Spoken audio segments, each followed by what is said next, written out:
tsapako anatin'ny foko lay fitiavana mamomena ortiko nagaiky nalavitra anao re zao de tsy matahoatra sady tsy manana fa ianao lay tiako sy tokana tany tsy atahorako isy angalatra zany za matoko valeur ka tsy mba ana sady anao kotrotra sy tsara fana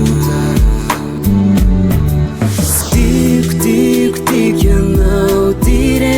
ny foko anao raiso anao ny fo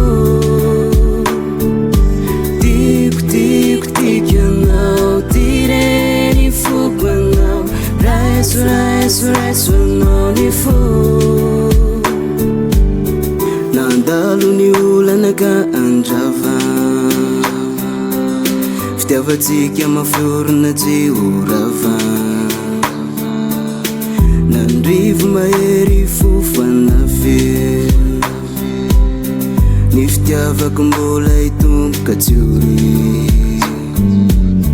kana inona hitonana iseo lay fitiavatsika rotsy mba ho leo ro zanatsika mbola hoavy no arofanina fanafanaina ny fititsy akijanona antanatsika ro no ifandray anamafy ny fotsika mba ho iray zay vitatsika ro rehetratra amizay no tohizatsika ro mandrakizay fianao ntoko zao tokonao ny voaditsika anio tsy ifandao ty vazo ty nataoko menandry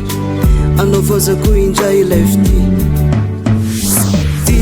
tiako ianao Titre ny foko anao raiso anao ny fo tiako ianao Titre ny foko anao raiso anao ny fo